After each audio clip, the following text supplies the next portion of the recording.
Sometimes a very simple question makes you think about your whole life. Before we were born, in nothingness, in a state of waiting, or in a place we don't remember. This video is not meant to provide an answer. This video is meant to quietly wander around this question. Now with different thoughts, old beliefs, and modern theories. We will approach this question, relax, listen, and let's think together. Theory 1. The creation of souls. According to this view, the human being exists as a soul before birth. Before the body exists, the soul is created and comes into being. In the idea of the creation of souls, life does not begin with birth. The true beginning occurs with the existence of the soul. Birth is the soul entering the body. Death is its departure from the body. According to this theory, souls are created in a realm beyond time and space. There is no identity, no gender, no body. There is only the state of being. Earthly life is an area of experience for these souls. The soul enters the body, learns, lives, and is shaped. According to this view, before birth, there is not nothingness. There is a conscious or semi-conscious spiritual existence. Theory 2. The Covenant of Elast, Elast Besmi. According to this view, the human soul was present in a divine presence before coming into the world. Souls were created before entering bodies, and consciously addressed by a divine call. In the narrative of the Covenant of Elast, a question is asked to the souls, "Am I not your Lord?" The souls bear witness to this question and acknowledge the source of existence. This moment is seen as the soul's first point of awareness. There is no identity, no body, only consciousness and recognition. Earthly life is considered a realm where this testimony is forgotten. Throughout life, humans remain in a state of searching, because the soul tries to remember a truth it once knew before birth. According to this theory, before birth, the soul exists in a divine state of consciousness and has witnessed the source of existence. Theory 3. The Realm of Souls.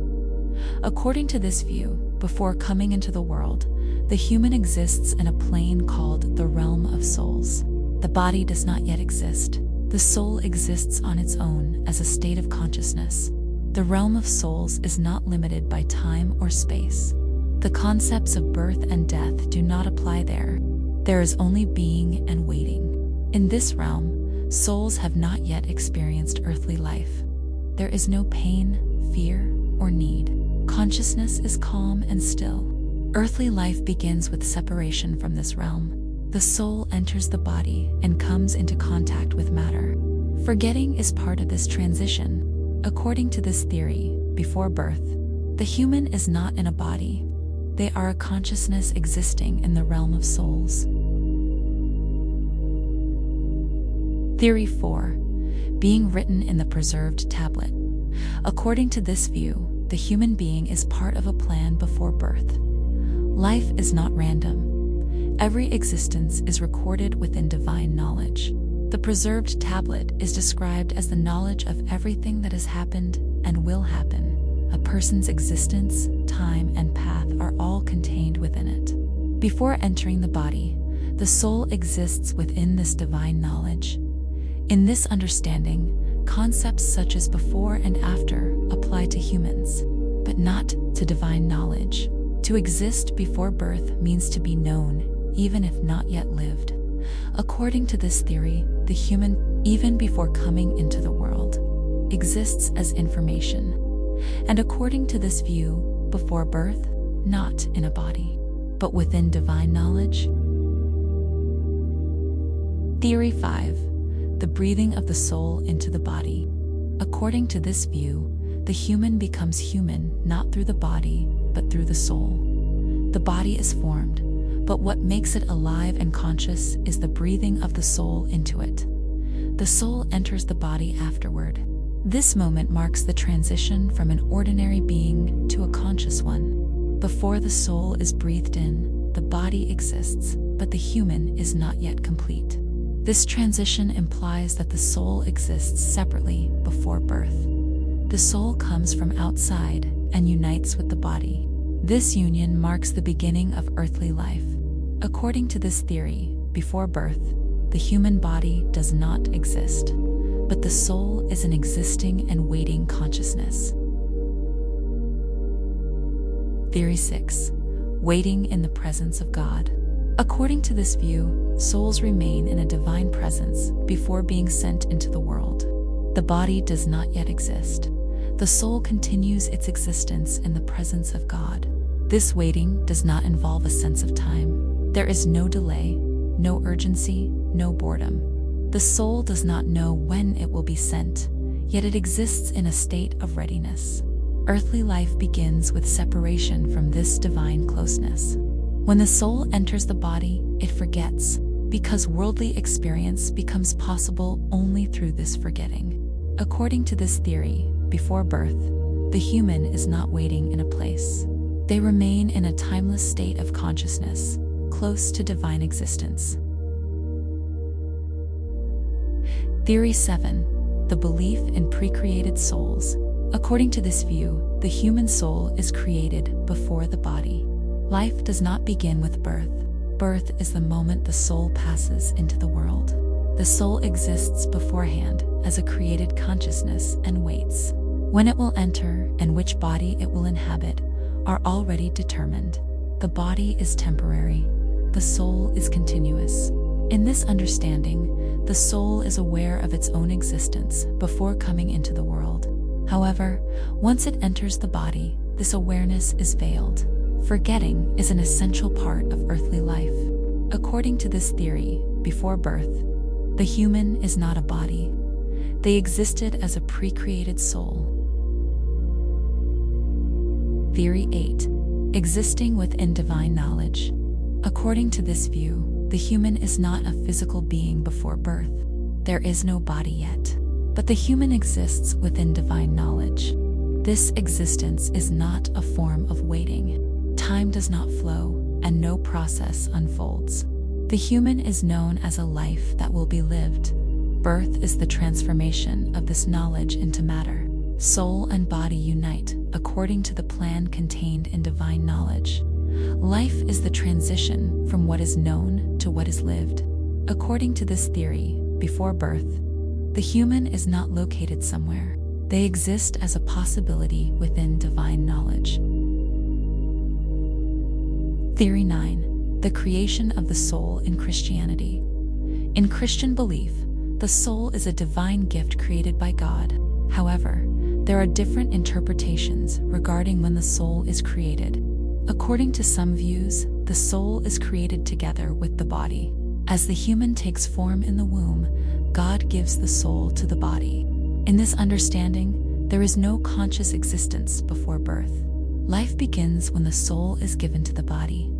Other interpretations suggest that the soul exists within God's knowledge and will beforehand. Even if not yet born into the world, the human already exists within God's plan. According to this theory, before birth, the human either does not yet exist as a created being or exists as a presence within God's knowledge. Theory 10. Existing in the mind of God. According to this view, the human exists before birth not as a physical being, but as a thought within the mind of God. There is no body yet, and the soul is not an independent entity. Yet the human is fully and completely known within divine consciousness. This existence is not a state of waiting or living. Time does not function, and no process unfolds. The human, together with the life they will live, exists within the mind of God. Past, present, and future are inseparable. Their birth is the opening of this divine thought into matter. The life known in the mind of God enters time and begins to be lived step by step. When a human is born, nothing new is gained. They begin to experience an existence that was already known. According to this theory, before birth, the human is not somewhere, not wandering as a consciousness. They exist in the mind of God as a life that will be lived. Theory 11. The treasury of souls in Judaism. In Jewish tradition, it is believed that there is a special realm where souls exist before coming into the world. This realm is described as a treasury, where souls are kept and sent to the world when their time arrives. In this understanding, souls are created before bodies. Each soul is known and protected by God. When and into which body it will enter is predetermined. Time in the treasury of souls does not flow like worldly time. There is no waiting, boredom, or haste. Souls exist here in a pure state of being, not yet shaped by worldly experiences. Birth is the soul's departure from this treasury and its entry into the body. With this transition, the soul forgets its previous state. Forgetting is necessary for earthly life to begin. According to this theory, before birth, the human is not a body. They exist as a soul under God's protection. Theory 12. The doctrine of pre-existing souls. According to this doctrine, the human soul existed long before earthly life. Birth is not the beginning of the soul. It is only the moment the soul meets matter. The soul is created as an existence independent of the body. Before worldly life, it is conscious, but this consciousness is unlike earthly awareness. Time, body, and identity do not yet exist. There is only a state of being. In this view, souls exist at a purer level of consciousness before coming into the world. Knowledge is direct, with no need for learning. Earthly life exists so the soul can move away from this purity and gain experience. With birth, the soul forgets its prior existence. This forgetting is not a punishment, but a necessity, because learning is meant to occur through living, not remembering. According to this theory, before birth, the human is not yet a body. They exist as a pre-existing soul, prepared for worldly experience. Theory 13. The intermediate state before reincarnation. According to the belief in reincarnation, birth is not the soul's first arrival.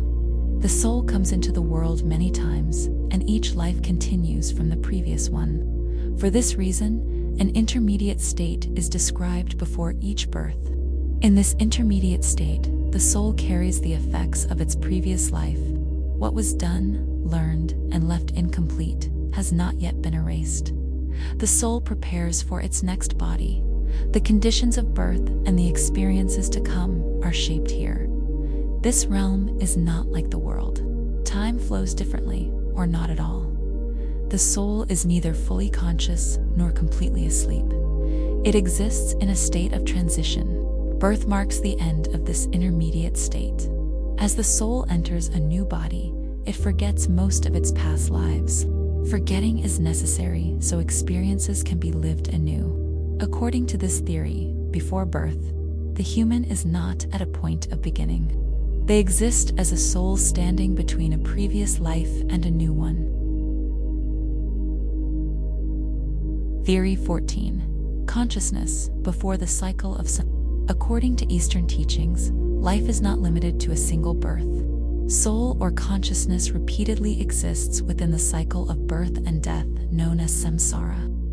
Before entering this cycle, a different state of consciousness is described. Pre-samsaric consciousness does not possess an individual identity. The sense of I has not yet formed. There is no desire, fear, or attachment. Consciousness is simpler and without direction. In this state, consciousness is not forced into the world. However, when ignorance, desire, and attachment arise, consciousness is drawn repeatedly into birth. Birth is the result of separation from this pure state. Worldly life is a field of learning and realization for consciousness. The goal is to recognize this cycle and become free from it. The state before birth is the condition in which this freedom has not yet been lost. According to this theory, before birth, the human is not an identity. They exist as a simpler state of consciousness before entering the cycle of Theory 15. The state before the accumulation of karma. According to this view, existence before birth is a state in which karma has not yet accumulated. Karma is the imprint left on consciousness by every action. These imprints shape the direction of future lives. Before karma accumulates, consciousness is neutral. No good or bad outcomes have yet formed. Choices have not been made. Paths have not diverged. For this reason, consciousness is unburdened and unconditioned. This state is not complete emptiness, but it carries no weight. Consciousness holds the potential for experience. Yet this potential has not been activated. With birth, actions begin. Each choice shapes consciousness. Over time, karma accumulates, and consciousness is guided into new directions. According to this theory, before birth, the human carries no past burdens. They exist in a lighter state of consciousness, untouched by karmic imprints.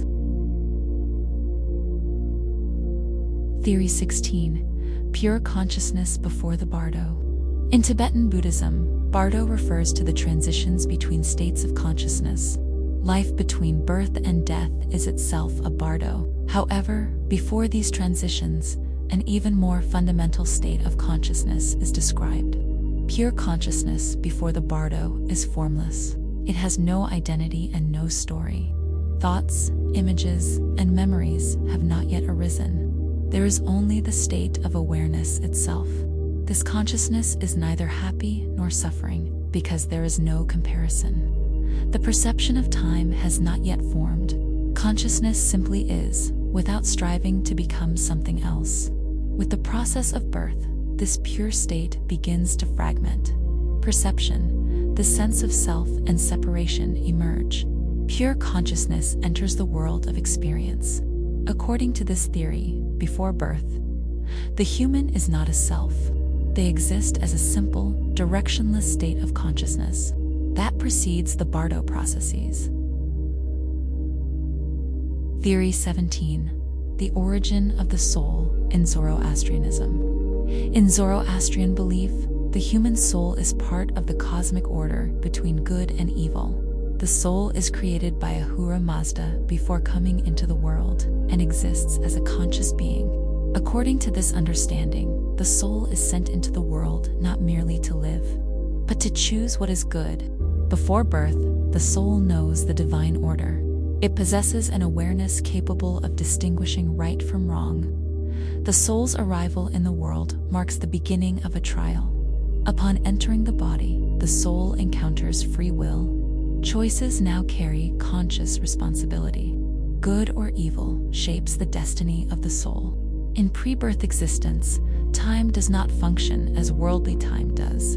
The soul exists in harmony with the divine order. Worldly life, however, is necessary for this harmony to be chosen consciously. According to this theory, before birth, the human exists as a soul capable of discerning good and evil, sent into worldly life with a conscious purpose. Theory 18. The soul's source of light in Gnostic beliefs. According to Gnostic teachings, the human soul does not belong to this world. Its origin is not in matter, but in divine light. Before birth, the soul comes from a pure and luminous source. In this view, the universe has two layers. On one side is the realm of light and truth. On the other is the world of matter and forgetting. The human soul has fallen from the realm of light into the material world. Birth is the result of this fall. When the soul enters the body, it forgets its origin. Forgetting is a natural effect of the world. This is why the human identifies solely with the body. According to Gnostic belief, the purpose of life is for the soul to remember where it came from. Knowledge here is not ordinary learning. It is the recognition of the soul's own source of light. Before birth, has not come into contact with darkness. There is no separation, fear, or lack. There is only knowledge of its true source. According to this theory, before birth, the human is not a body. They are a soul from a divine realm of light that has forgotten its origin. Theory 19. The essence of the soul in Sufism. According According to Sufism, the true essence of the human lies not in the body, but in the soul. The soul comes from a divine source, and its origin does not belong to this world. Birth is not the soul's first existence. It is a descent into the world, away from the original source. In this understanding, the soul is created in closeness to God. There is no separation and no distance. The soul knows its source, but this knowledge cannot be expressed in words. It is a direct state of knowing. Worldly life begins with the forgetting of this closeness. The soul enters the body, and the sense of self emerges. As the ego grows, the feeling of distance from the original source increases. The longing humans feel is the result of this separation. In Sufism, the purpose of life is for the soul to turn back toward its origin. To remember is to return. Death is the completion of this return. According to this theory, before birth, the human does not experience separation. The soul is close to its divine source and is sent into the world from that closeness. Theory 20. Existence within the divine breath. According to this understanding, human existence begins before the body, with a divine breath. The soul comes into being through this breath given by God. This breath is not only a life force, but an essence that carries consciousness and direction. Before birth, the human is not an independent identity, yet not entirely non-existent. They exist as a potential form of being within the divine breath.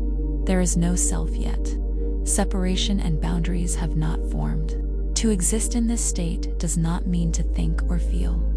It is more like being contained within the source itself, like a wave that has not yet separated from the ocean. It is not separate, yet its existence cannot be denied. Birth is the moment this breath is infused into the body. The divine takes on a limited form. Consciousness is experienced for the first time as something separate. According to this theory, before birth, the human is not an individual. They exist within the divine breath, as an undifferentiated state of being. Theory 21. Existence in the realm of malekut. According to this understanding, before birth, the human does not exist in the material world, but in an unseen layer of existence. This layer is called the realm of malekut. Malekut is a level of being that lies between matter and divine reality. In the realm of malekut, the soul exists without a body. Time and space do not function as they do in the physical world. Events do not unfold sequentially. Everything is perceived within a more holistic awareness. In this state, the soul does not think as it does in worldly life. There is no fear, yet it is not completely unconscious. The soul knows that it exists, but it does not define itself as a separate individual. Worldly life is a transition into a denser level of existence than malekut. With birth, the soul largely loses its connection to this realm. Perception narrows, the sense of self forms, and time becomes linear. According to this theory, before birth, the human is not in matter. The soul exists in the realm of malekut, in a state of being not yet confined by worldly limits. Theory 22. Collective existence of souls. According to this view, before birth, souls do not exist as individually separated beings. Personal identities have not yet formed. Souls exist together within a shared field of existence. In this collective state, there is no distinction. The boundaries of I and you have not yet been drawn. Souls are not detached from one another. They exist within the same source. In this condition, consciousness is not personal. There are no memories, desires, or goals. There is only awareness of existence itself. This awareness is silent and without direction. Birth is the moment of separation from this unity. The soul withdraws from collective existence and enters an individual experience. This is how individual consciousness emerges. According to this theory, before birth, the human is not a separate person. Souls exist not individually, but as a unified whole. Theory 23. The soul repository in esoteric teachings. In esoteric teachings, it is believed that souls exist in a shared domain before coming into the world. This domain is not a physical place. It is a consciousness-based layer of existence where time and direction do not exist. In the soul repository, souls do not live an active life. There are no experiences and no events. Souls exist here as potentials. Individual stories have not yet begun. In this state, the soul is neither fully asleep nor fully awake. It exists between waiting and awareness. The soul does not wait for the time to enter the world. It simply moves when the moment arrives. Birth is the soul's departure from this repository. As the soul unites with the body, individual consciousness begins to form. This former shared state is not remembered. According to this theory, before birth, the human does not live an active life. The soul exists in an esoteric field of being, ready for worldly experience. Theory 24. Existence in divine silence. According to this understanding, existence before birth is a state of silence without movement or thought. This silence is not nothingness.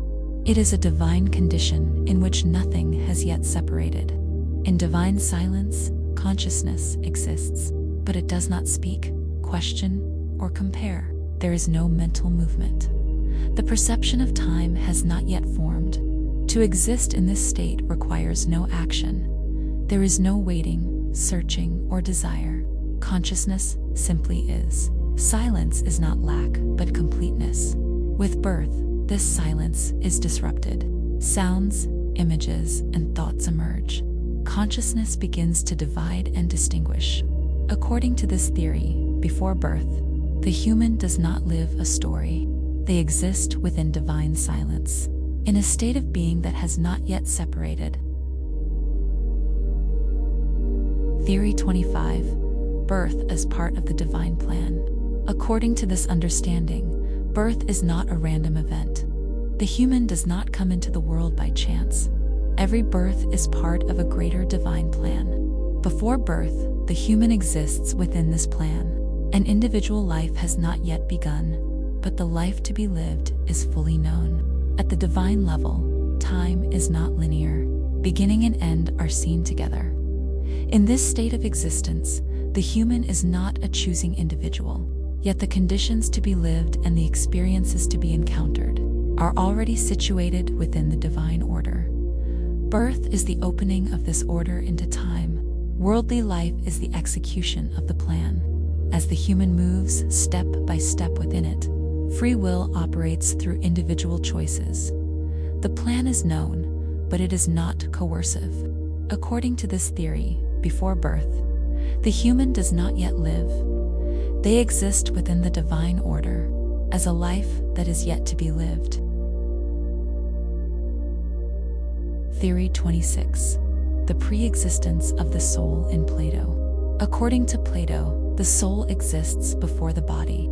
The existence of the soul does not begin with birth. Birth is the moment when the soul unites with the body. In this view, before coming into the world, the soul exists in the realm of forms. This realm is the domain of unchanging and perfect realities. Here, the soul knows truth directly. Knowledge is not learned, it is remembered. When the soul enters the body, it forgets this knowledge. The world is the realm of change and imperfection. The senses distance the soul from truth. For this reason, learning is actually an attempt to remember. For Plato, philosophy is the soul's effort to overcome this forgetting. Turning toward knowledge is the soul's return toward its former state. Death is the separation of the soul from the body, and its return to its original mode of existence. According to this theory, before birth, the human soul is bodiless. It exists in the realm of forms, as a being that knows truth. Theory 27. The theory of recollection, anamnesis. According to Plato's theory of anamnesis, is not the acquisition of new knowledge, What humans do is remember what they already knew before birth. According to this theory, before entering the body, the soul exists in a state where it directly grasps truth. The soul knows what is good, just, and beautiful. However, this knowledge is forgotten when the soul unites with the body. The sensory world makes this remembering difficult. Humans become absorbed in what they see and experience. Philosophy and reflection are ways of overcoming this forgetting. A question, a contradiction, or a moment of insight awakens the knowledge within the soul. For this reason, knowledge is not placed into the soul from outside. What already exists within slowly comes to the surface. To remember is to return to the soul's own past. According to this theory, before birth, the human soul is knowledgeable. Worldly life is the process of remembering what has been forgotten. Theory 28. The soul's existence in the world of forms, according to Platonic thought, does not exist in the world perceived by the senses, but in the world of forms. Before birth, the soul exists in this world of forms. The world of forms is the realm of unchanging truths. Concepts such as beauty, justice, and goodness exist there in their perfect forms. The soul exists by knowing these realities. In this state, there is no learning. The soul knows truth directly. There is no sense of time. No change occurs. When the soul enters the body, it leaves this realm. The sensory world is only a shadow of the forms. Here, the human encounters what is incomplete and temporary. As a result, a sense of inner lack emerges. Philosophical inquiry is the soul's effort. To remember the world of forms, death is the soul's return to this true realm of existence to which it belongs. According to this theory, before birth, the human soul exists in the world of forms where truth does not change. Theory 29. Aristotle's rejection of the soul's pre-existence. According to Aristotle, the soul is not a separate being that exists before the body. The soul is the principle by which the body functions. In other words, it is the form and order that make a living being alive. In this view, the soul does not exist before the body. Without the body, the soul does not exist. Soul and body arise together and gain meaning together. Aristotle does not see the soul as something added to the body. The soul is expressed through what the body does: movement, perception, thought, and life itself. For this reason, the soul has no independent past apart from the body. Before birth, according to Aristotle, the human does not exist. There is neither body nor soul. Existence begins with birth. According to this theory, before birth, the human exists nowhere. The soul is a life principle that emerges together with the body. Theory 30. Pre-birth nothingness in Epicurus. According to Epicurus, the state before birth is the same as the state after death. This state is not a conscious waiting or a dark realm. It is complete nothingness. Epicurus considers the soul to be material. The soul is composed of extremely fine and delicate atoms. Just as the body is formed, the soul is formed with it. When the body dissolves, the soul also disperses. For this reason, there is no consciousness before birth. There is no remembering, waiting, or awareness. The human experiences nothing before being born. Epicurus uses this idea to reduce fear, just as the nothingness before birth does not disturb us. The nothingness after death should not be disturbing either. According to this theory, before birth, the human does not exist. They are nowhere, feel nothing. Pre-birth is absolute nothingness. Theory 31. Universal reason in Stoicism. According to the Stoics, the universe is not a structure that operates randomly. Everything is ordered by a universal reason. This reason is called logos. The human soul is a part of this universal reason. Before birth, the soul does not exist as an individual self. It is like a spark within the universal mind. It is not separate, yet it is not detached from the whole. In this state of existence, there are no personal memories. Identity has not yet formed. The soul exists in harmony with the flow of the universe. Birth is the separation of an individual consciousness. From this universal reason, the human begins to live as a fragment of the Logos. According to the Stoics, the purpose of life is to become aligned once again with this universal order. Death is the dissolution of individual consciousness, and its return to the universal reason. According to this theory, before birth, the human is not a separate self. The soul exists within the universal reason, as a part that has not yet become individualized. Theory 32. The soul's place in the cosmic mind. According to this view, before birth, the individual soul exists within a field of universal consciousness. This field is called the cosmic mind. The cosmic mind is the consciousness that sustains the order and continuity of the universe. In this state, the soul is not an independent entity. There are no personal thoughts, memories, or emotions. The soul exists as a spark of awareness belonging to the whole. Within the cosmic mind, time is not linear. There is no clear distinction between beginning and end. Everything that exists is perceived as a unified whole. Birth is the differentiation of an individual consciousness. From this cosmic awareness, the soul enters a limited field of perception and begins to experience itself as a separate being. According to this theory, before birth, the human is not an individual. The soul exists within the cosmic mind as an undivided state of consciousness. Theory 33. The origin of the soul in Descartes. According to Descartes, the human being consists of two distinct substances: the thinking substance, which is the mind, and the extended substance, which is the body. The soul, or mind, is a different kind of existence from the body. Descartes argues that the soul does not arise from nature in the way the body does. The soul is created by God. However, it is not clear whether the soul lives a conscious life before birth. In this view, the soul begins to think and become aware.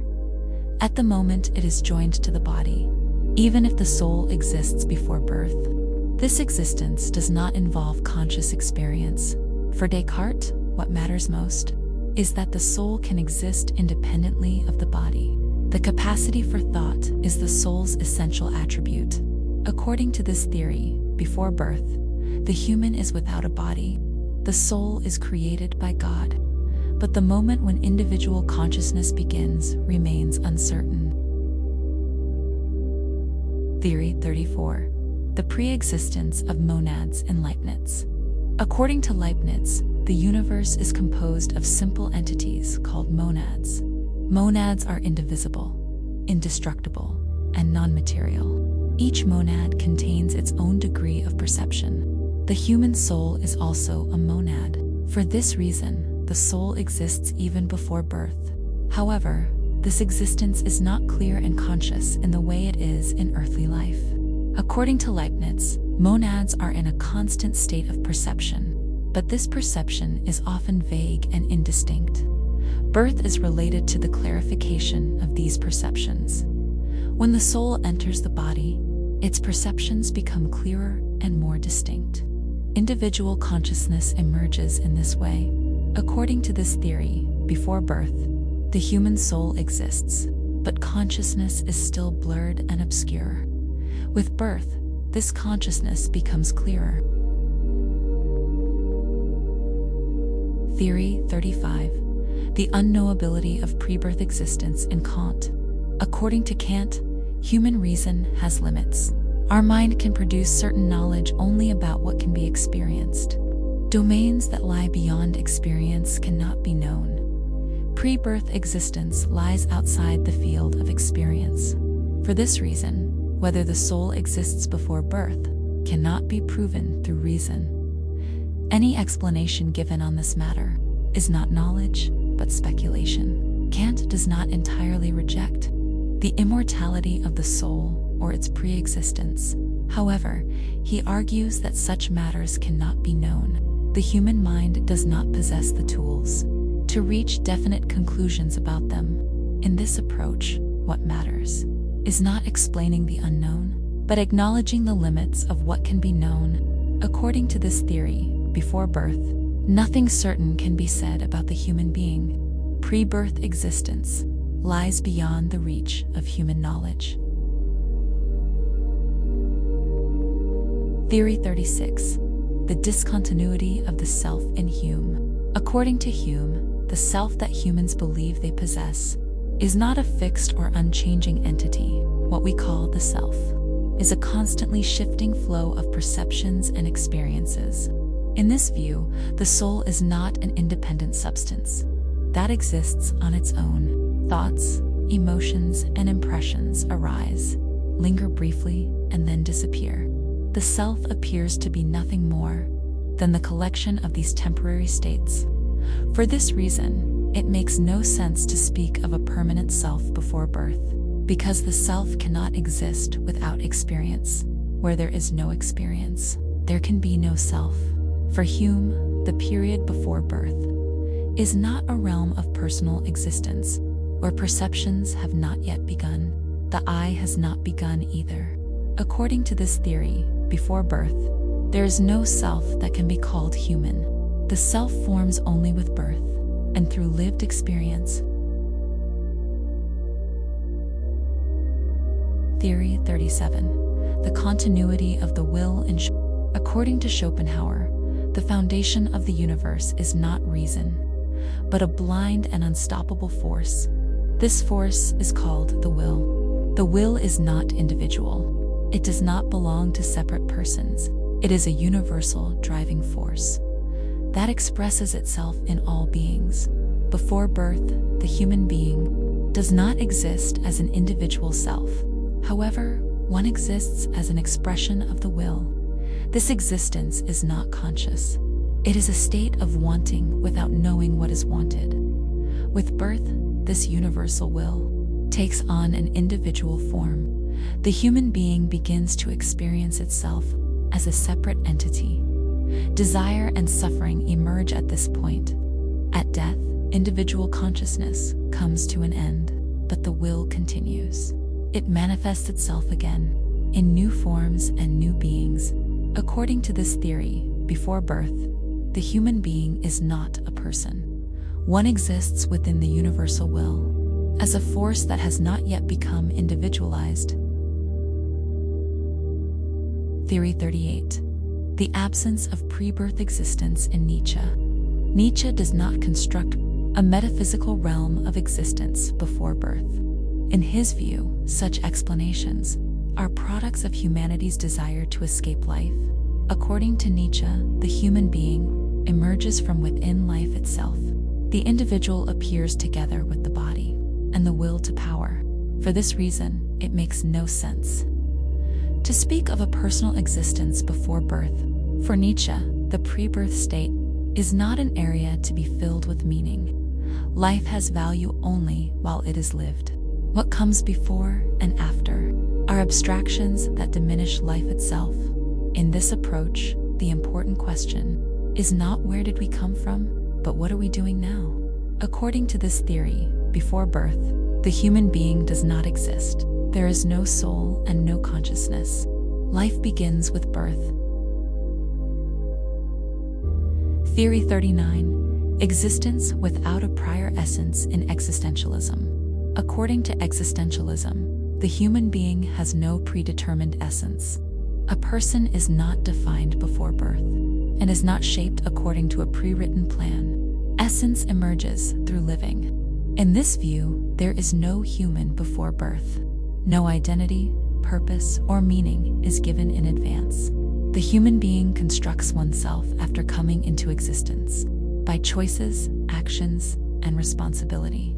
For existentialists, trying to explain pre-birth existence is an attempt to find comfort while avoiding reality, because meaning is not found in the past or in the heavens, but in life as it is lived now. In this approach, the human being does not enter the world with a ready-made essence. One is thrown into an empty space and fills it through lived decisions. According to this theory, before birth, nothing meaningful can be said about the human being. Existence begins with birth, and meaning is built within life itself. Theory 40. Thrownness into the world in Heidegger. According to Heidegger, the human being does not choose to enter the world. The time, place, and conditions of our birth are not under our control. A person suddenly finds oneself within an already existing world. This condition is called thrownness. In this understanding, the pre-birth state is not a meaningful realm of existence, because the human being becomes human only by existing in the world. Language, time, relationships, and meaning emerge within the world. For Heidegger, what matters is not where the human being comes from, but how one takes responsibility for this thrown condition. Within given circumstances, the individual gives shape to one's own existence.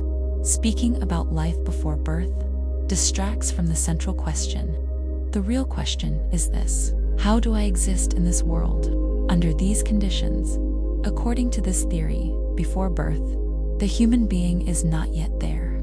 Existence begins the moment we are thrown into the world. Theory 41. Previous lives in Eastern philosophy. In Eastern philosophies, human existence is not limited to a single life. Life is not a line that begins with birth and ends with death, but part of a long continuity. According to this view, before birth, consciousness carries traces of lives that have already been lived. These traces do not exist as clear memories. They appear instead as tendencies, fears, and inclinations. The soul or consciousness in each new life takes on a new body and new conditions. Yet the past is not completely erased. The feeling that some things are familiar is seen as a reflection of this continuity. Birth is a stop along this long journey. In each life, consciousness becomes a little more shaped. The purpose is maturation through experience. According to this theory, before birth, the human being does not appear for the first time. Consciousness enters a new body as a continuation of previous lives. Theory 42. The continuity of Atman. According to Hindu philosophy, the essence of the human being is Atman, which is separate from both body and mind. Atman is neither born nor does it die. It is not limited by time and does not change. Birth is not a beginning for Atman. It is only a temporary connection with a new body.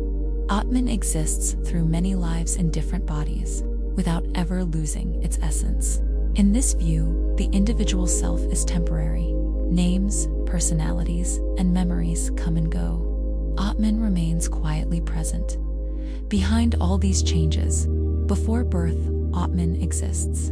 Beyond previous lives as well, consciousness is independent of bodily limits. According to this theory, before birth, the human being is not merely a body. Atman already exists as a continuous and unchanging essence. Theory 43. The formless source in Taoism. According to Taoist philosophy, everything in the universe emerges from a source without form. This source is called the Tao. The Tao cannot be defined, named, or fully understood. Before birth, the human being is not a separate entity. In an unformed state, one exists within the Tao. There are no names, no boundaries. In this state of existence, consciousness does not have personal experiences. There is no thinking and no willing. Everything flows within the natural order. Birth is the emergence of a form from the Tao. Form appears temporarily. Life is the movement of this form within the flow. At death, the form dissolves, and existence returns to its source. According to this theory, before birth, the human being is not an individual. One exists within the formless source of the Tao, not yet differentiated. Theory 44. The origin of the soul in Neoplatonism. According to Neoplatonic thought, all existence flows outward from a single source. This source is absolute unity. Everything exists by moving gradually away from this unity. The soul is also a result of this emanation. Before birth, the soul is not in the material world. It exists on a higher level of being, closer to the source of unity. In this state, the soul has no bodily limitations. Time and space as we know them do not exist. The soul knows its source and remains connected to it. The sense of separation has not yet formed. Earthly life is the soul's descent to a lower level. As contact with matter increases, the sense of unity weakens and the individual self emerges. Forgetting is a natural result of this descent. In Neoplatonism, the purpose of life is for the soul to turn back toward its source. Death is one stage of this return. According to this theory, before birth, the human soul exists as an emanation of absolute unity, on a level close to its source. Theory 45. The view of timeless existence. According to this view, existence before birth takes place outside of time. There is no distinction between past, present, and future. For this reason, even the concept of before is not fully applicable. In timeless existence, consciousness does not move between moments. There is no waiting, advancing, or returning. Everything exists as a single whole. In this state, the human being does not experience life sequentially. The entire life exists simultaneously as potential. Birth is the opening of this timeless wholeness into time. Earthly life is the fragmentation of the timeless into sequential experiences. Consciousness begins, for the first time, to distinguish between before and after. According to this theory, before birth, the human being is not within time. One exists in a holistic state, where time has not yet begun to flow. Theory 46. Consciousness in a potential state.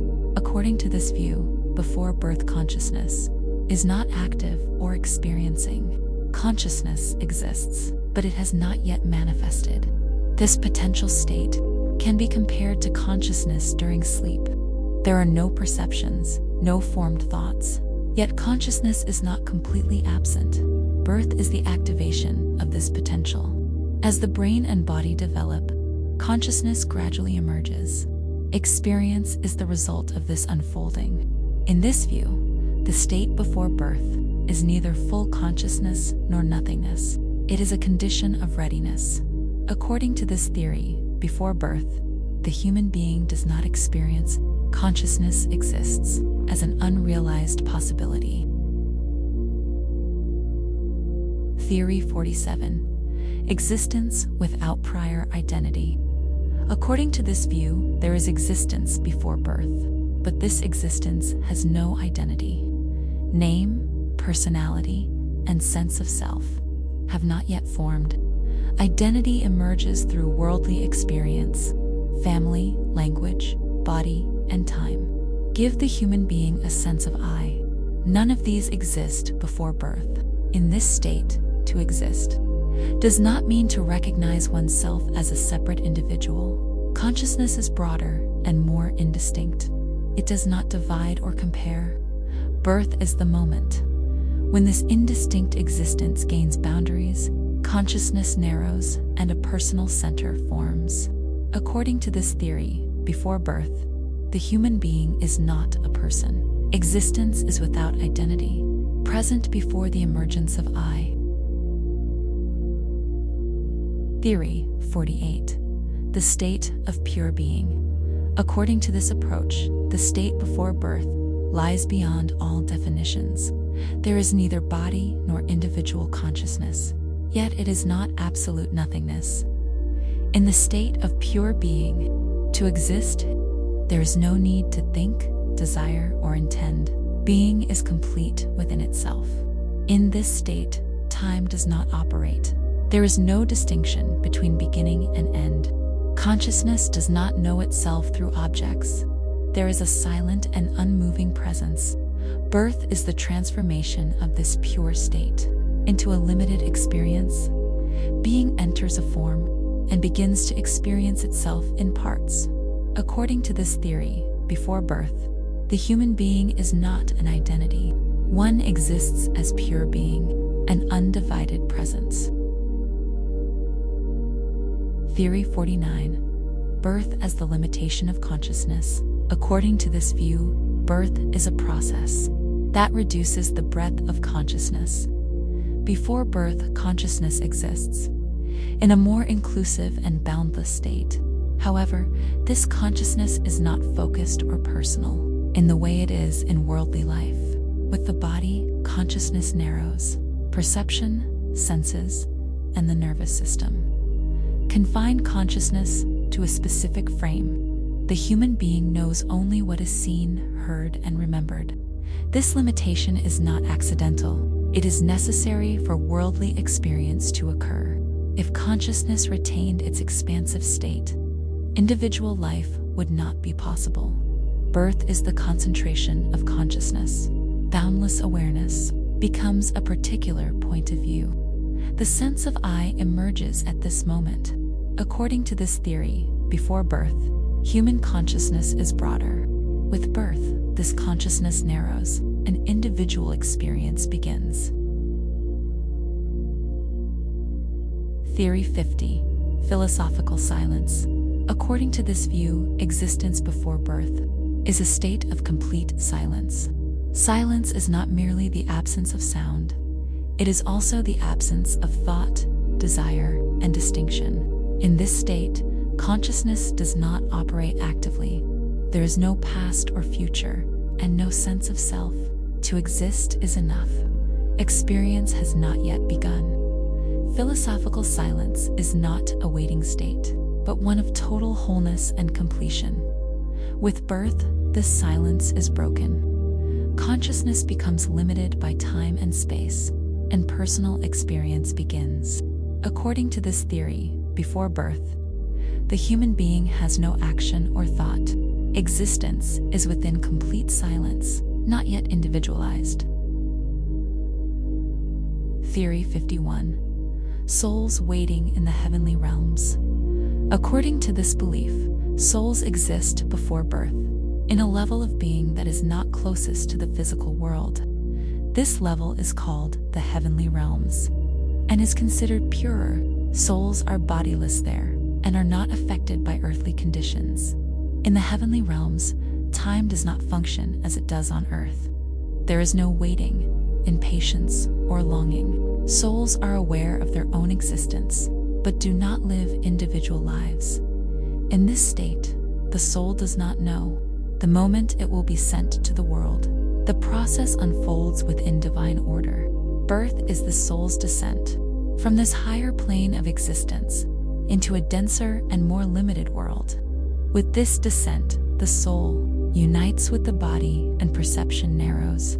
The sense of self and linear time emerges.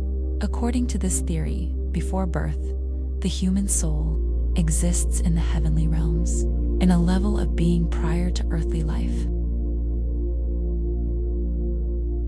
Theory 52. Souls coming from the stars. According to this view, the human soul does not originate from Earth. Its source lies in a more distant and elevated level of the universe. Here, stars symbolize more than physical celestial bodies. They represent fields of cosmic consciousness. In this understanding, before birth, the soul is part of a broader universal order. Time and space are not perceived in the limited way they are on Earth.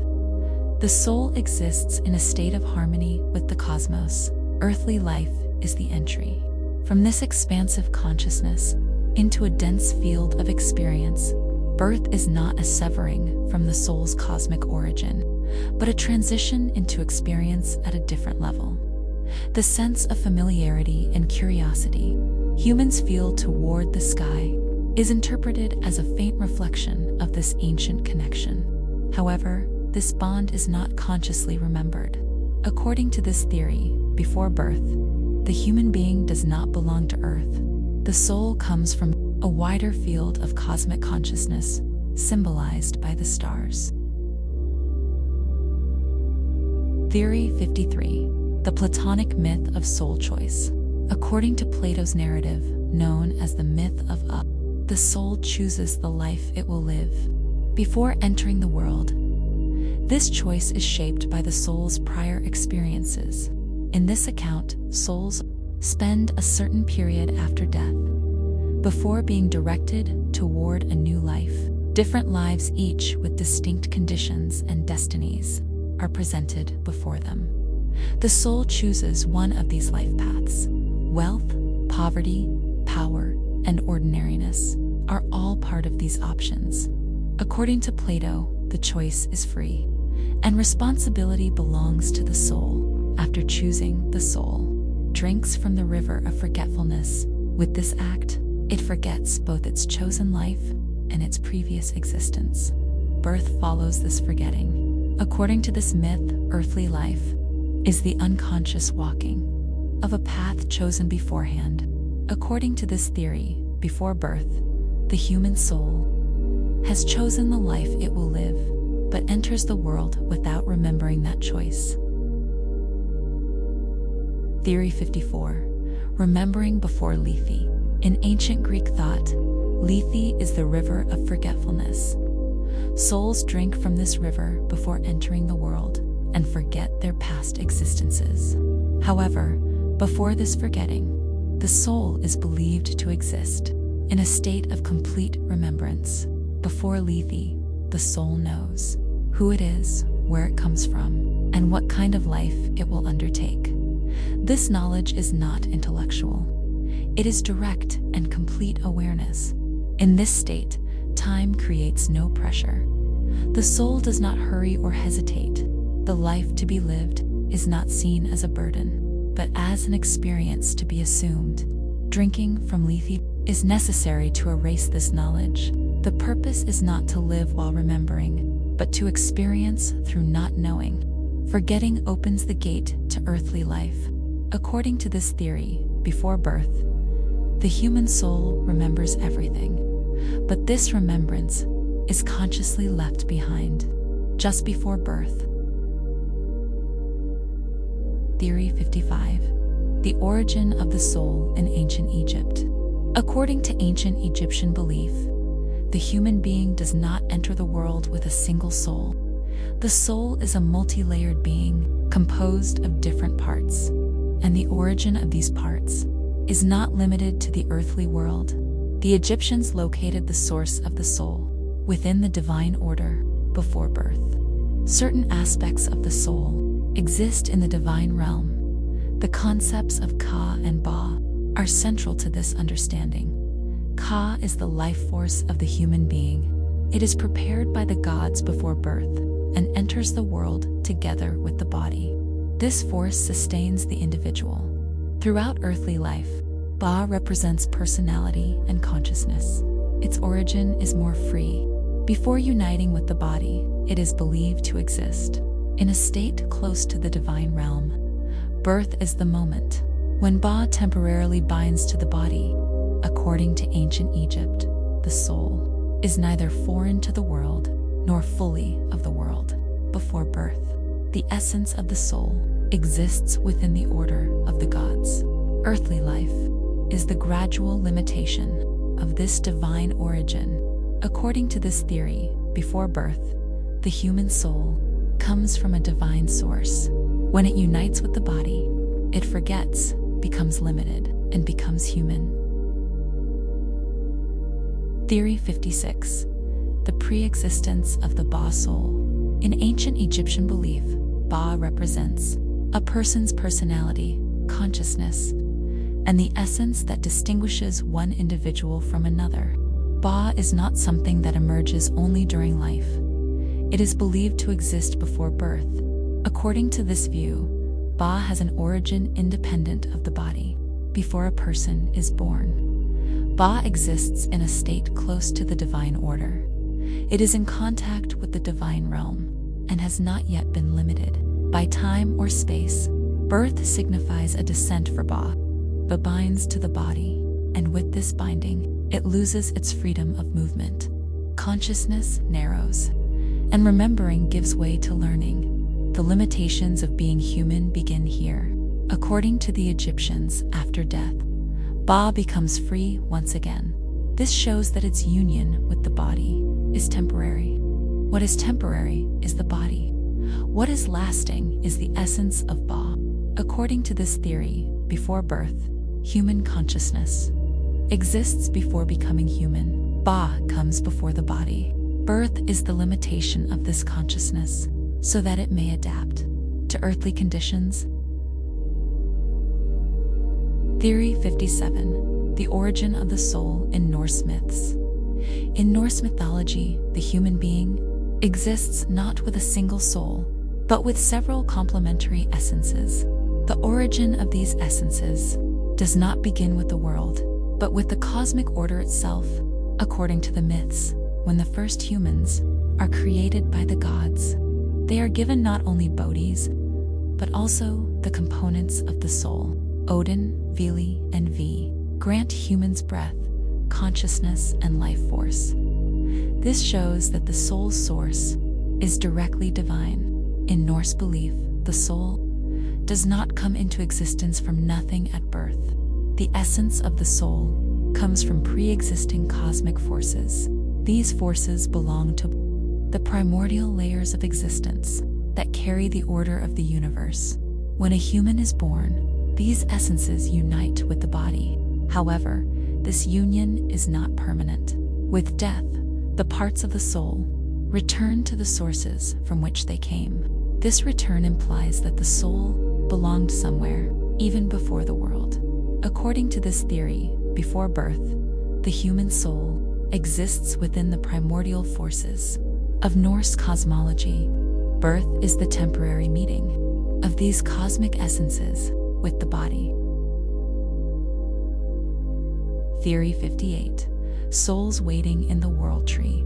In Norse mythology, the universe is shaped around a vast world tree called Ig. This tree carries not only the realms, but existence itself. In some accounts, the origin of souls is also linked to this cosmic structure. According to this view, souls exist among the branches of Yggdrasil. Before entering the world, they have not yet formed a bond with a body and remain in a state close to timelessness. This waiting is not passive. Souls are there as part of the order of existence itself. The world tree connects life and fate. The descent of souls into the world takes place together with the threads of destiny. As the Norns draw the outline of a life to be lived, the soul is guided toward this order. Birth is not the soul's separation from the tree. Rather, it is a flow from one of the tree's branches into the earthly realm. The soul does not completely lose its connection to the roots. According to this theory, before birth, the human soul waits within the order of the world tree that upholds the universe. Birth is the moment. This cosmic waiting unites with the body. Theory 59. The soul pool in Celtic myths. In Celtic mythology, the soul does not begin with birth. It is believed that there is a source where souls gather before coming into the world. This source is described in myths, sometimes as a sacred lake, sometimes as a pool covered in mist. This soul pool is where life has not yet become individual. Souls there do not possess separate identities. There is no name, no body, no destiny. Only pure existence is present. According to Celtic belief, birth is the moment a soul leaves this pool and moves toward the world. This departure is not forced, but seen as a natural flow. The soul leaves the pool in order to experience life. The pool is neither heaven nor hell. It is not a place of waiting. Rather, it is a quiet point of origin from which life emerges. It is believed that after death, the soul may return to this source. According to this theory, before birth, the human soul exists within a sacred source before becoming an individual. Birth is the flowing from this shared existence into a single life. Theory 60. Passage from the other world to the world. In Celtic mythology, the other world is a realm beyond the human world, yet not completely separate from it. It is associated not only with life after death, but also with existence before birth. According to this belief, souls exist in the other world. Before entering the world, time functions differently there, or does not function at all.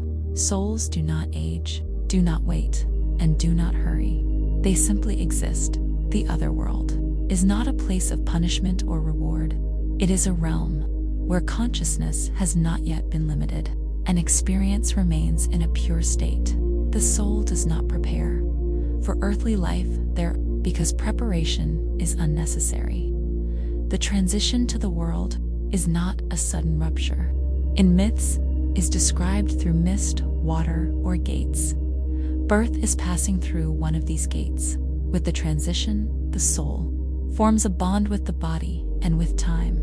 According to this theory, before birth, the human soul exists in the silent being of the other world. Birth is the crossing of the thin boundary between two worlds. Theory 61. Birth from the ancestors in African myths. In many African mythologies, the human soul does not appear as a new or foreign entity. The origin of the soul is rooted not in the living, but in the world of the ancestors. Birth is not a completely new beginning, but part of an ongoing cycle. According to this understanding, ancestors do not disappear after death. Their spirits continue to exist in an unseen yet living realm. This realm remains in constant contact with the world. When a child is born, it may involve the return of a spirit from the ancestors to the world. This return is not a literal rebirth. The soul carries the accumulation and influence of the ancestors, but emerges with a new identity. For this reason, birth is sacred. A new body is seen as the continuation of an old spiritual line. A human being is not only themselves, they also carry the silent traces of past generations. According to this theory, before birth, the human soul exists in the world of the ancestors. Birth is the moment the bond with the past takes on a body again. Theory 62. The collective memory of souls. According to some mythological and esoteric traditions, the soul does not begin as a completely individual being. Before birth is part of a broader field of consciousness. This field is not a collection of individuals, but a shared memory of existence.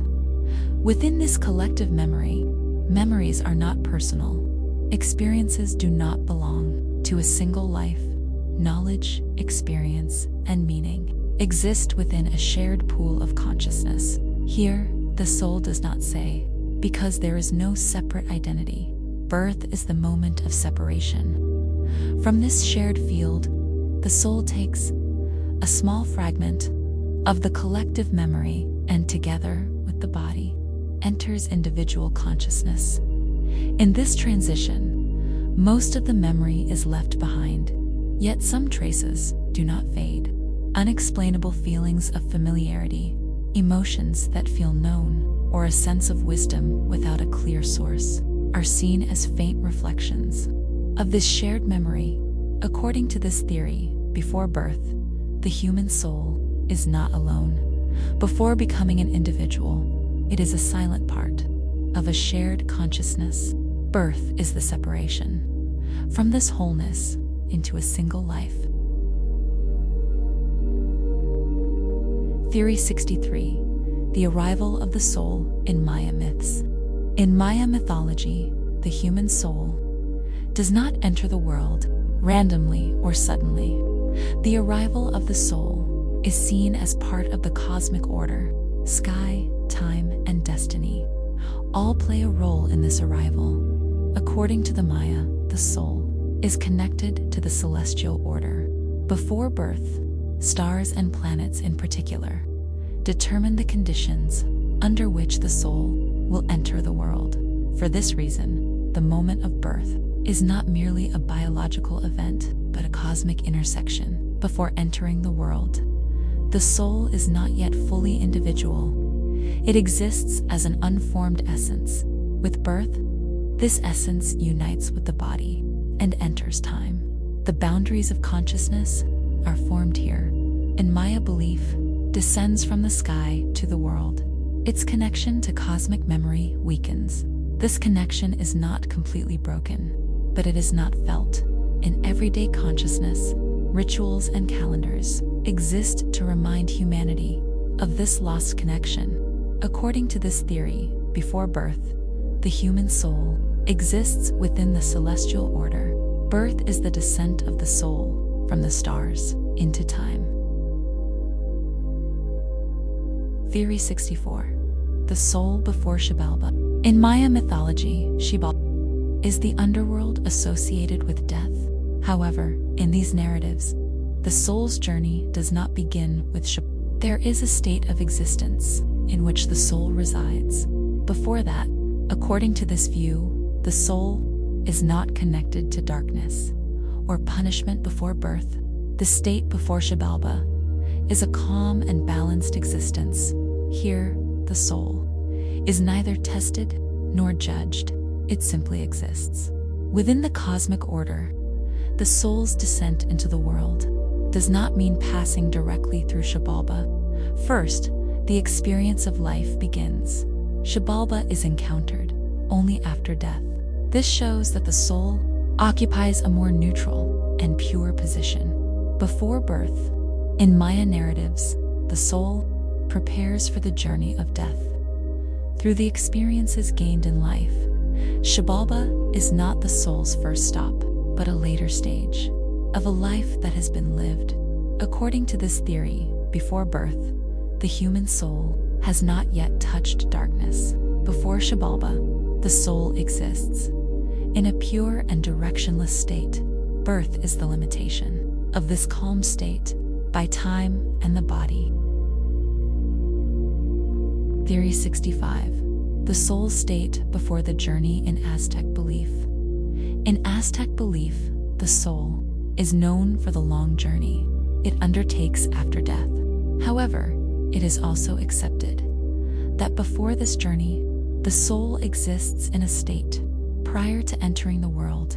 The soul does not come from an unprepared void, but from within the cosmic order.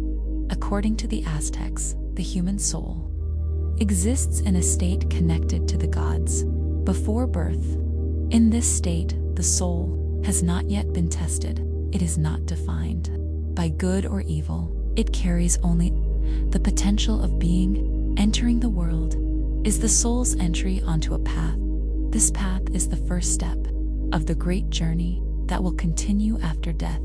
For this reason, life is not seen as a goal in itself, but as part of a longer process.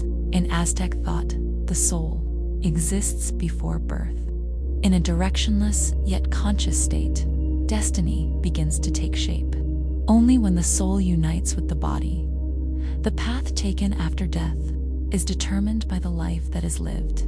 According to this theory, before birth, the human soul has not yet chosen its path. Earthly life is the first step of the soul's long journey. Theory 66. Celestial origin in ancient China. In ancient Chinese thought, the human being does not belong solely to the earth. The origin of the soul rests upon the cosmic balance between heaven and earth. This balance is represented by heaven. According to this view, the soul carries a share of the celestial order. Before birth, as a human enters the world, this celestial essence unites with the body. The soul is neither fully divine nor merely material. It is a link between the two realms. In ancient China, life is the effort to realize the order granted by heaven upon the earth. The soul is the vehicle that carries this order. Birth is the adaptation of the celestial essence to earthly conditions. For this reason, before birth, the human being is seen as part of heaven. The soul comes from the sky and silently carries this origin throughout life. With death, this celestial bond is believed to strengthen once again. According to this theory, before birth, the human soul exists within the celestial order. Birth is the moment the essence of heaven unites with the body. Theory 67. The belief in Kut in Hun and Turkic myths. In Hun and ancient Turkic beliefs, the human soul is not seen as an ordinary life force. At the center of the soul lies Kut. Kut is a sacred essence that comes from the sky, and it is not given to humans at birth. Its origin exists before birth. According to this understanding, Kut is bestowed by the sky god. However, this bestowal is not random. Kut is a power that exists within the celestial order. Before entering the world, human beings are sent into the world. In order to carry this power, Kut does not exist. In the same way, in every person, some individuals carry this celestial essence more strongly. These people stand out through leadership, wisdom, or the ability to guide society. This difference is linked to the share the soul carries before birth. Birth is the binding of Kut to the body. However, Kut is not permanent. Throughout life, a person preserves or weakens it through their actions. With death, Kut returns to the sky. According to this theory, before birth, the human soul is part of the celestial order. Kut is a divine essence that does not belong to the world, yet is carried within it. Theory 68. The descent of the soul in Japanese myths. In Japanese mythology, the human soul does not come from an earthly void, but from within the celestial order. This order is associated with sacred beings called kami. Kami are not only gods, they represent nature, life, and the order of existence. According to this belief, the soul exists close to the world of the kami. Before birth, it does not yet possess an individual identity. It is not defined as good or evil. It exists as a pure spark of life. The soul's arrival in the world is described as a descent. This descent is not sudden. It occurs through an invisible bond established between heaven and earth. Birth is the moment the soul crosses this bond and unites with the body. In Japanese myths, once the soul unites with the body, it becomes part of the natural cycle. Like the seasons, it changes, is born, develops, and dissolves. Yet it does not completely lose its origin. The connection to the world of the kami continues throughout life, even if faintly. According to this theory, before birth, the human soul exists within the celestial and natural order. Birth is the soul's silent descent from this order toward the earth. Theory 69. Birth from kami in Shinto. In Shinto belief, the universe is filled with kami that are unseen yet constantly felt. Kami are not so much creator gods as sacred forces within existence itself. The origin of the human soul is also linked to this sacred realm. According to this understanding, the soul belongs to the realm of the kami. Before birth, it does not yet carry an individual identity. It exists in a pure, neutral, and balanced state. Becoming human means descending into the world. From this sacred realm, birth is the soul's passage from the realm of the kami into the earthly world. This passage is not a severance. The soul does not completely lose its bond with nature and the sacred. For this reason, in Shinto, Humans are obliged to live in harmony with nature. Throughout life, the soul remains under the influence of the kami. One's actions may strengthen or weaken this bond. With death, it is believed that the soul once again draws closer to the realm of the kami. According to this theory, before birth, the human soul exists within the silent presence of the kami. Birth is the limitation of the sacred by the body. Theory 70. The spark of light. According to Gnostic myths, the human soul does not belong to this world. At the core of the soul lies a small fragment, separated from the divine source. This fragment is described as a spark of light. In this understanding, the soul belongs to a higher and pure realm of existence. Before birth, the spark of light is a very small, yet real part of the divine wholeness. The world, however, is a dense and limited realm to which this light does not belong. Birth is the covering of the spark of light by matter. The body is not a vessel that contains the soul, but rather a shell that conceals it. For this reason, human beings tend to feel incomplete and foreign throughout life. According to Gnostic thought, the goal is not the salvation of the soul, but its remembrance. When a person becomes aware of the spark of light within, they also remember their origin. Knowledge calls the soul back to where it came from. According to this theory, before birth, the human soul exists where the light belongs. Birth is the forgetting of this light within matter. Theory 71. The Hermetic cosmic soul. According to Hermetic thought, is not a lifeless structure. Everything exists within a single cosmic soul. The human soul is not separate from this whole. In this understanding, the soul does not begin with birth. Before being born, it exists within the undivided state of the cosmic soul. There is no individual identity. There are no boundaries. There is only a shared awareness that has not yet taken form. Birth is the moment of separation from this cosmic unity. The soul gains an individual center, and together with the body, enters time. This separation is not a true rupture, but a temporary concentration of the infinite. In Hermetic teachings, the aim is the soul's return to unity. This reunion can occur through death or through awakened consciousness. When the soul returns to its origin, it once again becomes part of the cosmic whole, without losing the understanding gained through experience.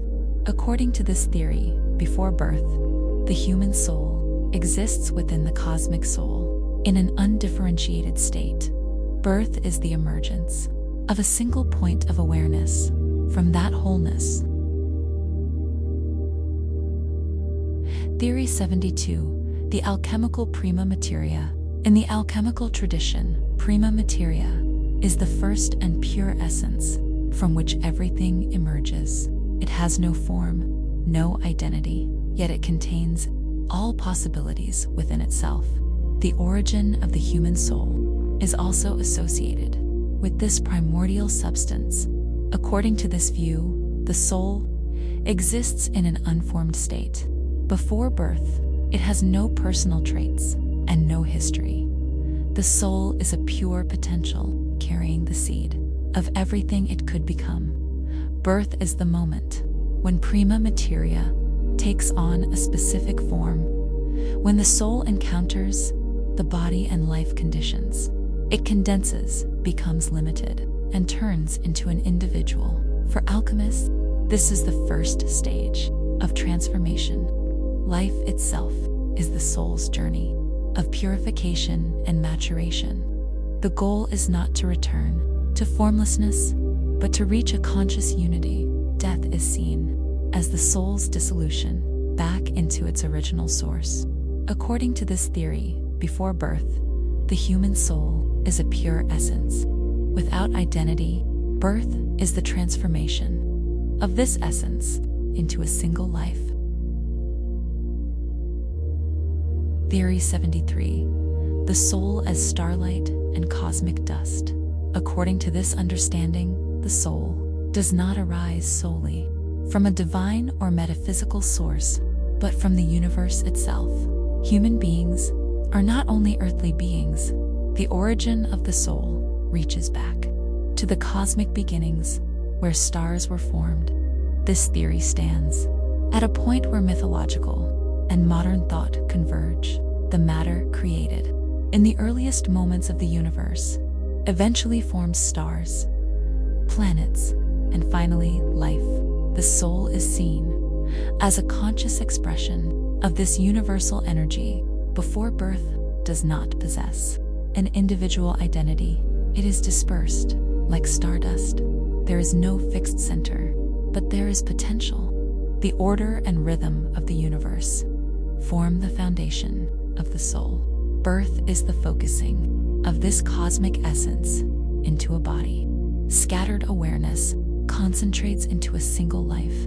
It is at this point that a human begins to perceive themselves as a separate being. According to this theory, before birth, the human soul exists within the deep structure of the universe. It comes from the same source as the stars. Birth is the transformation of this cosmic origin into human consciousness. Theory 74. Mythological pre-existence. In many mythological narratives, humans do not come into life from nothing. There is a state in which the soul exists before entering the world. This state is neither fully a world nor a heaven. It is a first layer of existence where form has not yet emerged. In this idea of pre-existence, the soul has no identity. There is no name. There is no past or future. The soul remains in the silent awareness of simply being. This is not waiting, but a state of not yet beginning. Birth is the disturbance of this stillness. The soul gains its first boundaries. Time begins, the body appears, and life starts to flow. In myths, this moment is often described as a fall, or sometimes as a call. This pre-existence is neither good nor evil. There is no morality yet. There is no experience. There is only potential. The weight of being human begins when this potential enters a single path.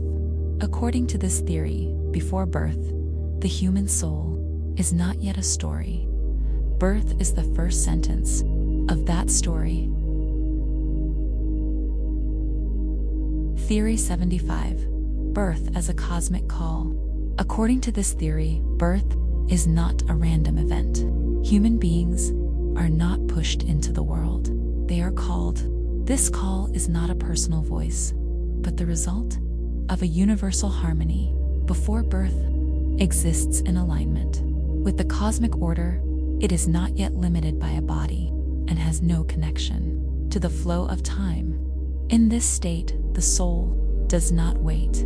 It simply exists within the general rhythm of being. The cosmic call is a point of focus. Within this rhythm, at a certain moment, a particular life becomes possible. The soul responds to this possibility. Birth is the bodily expression of that response.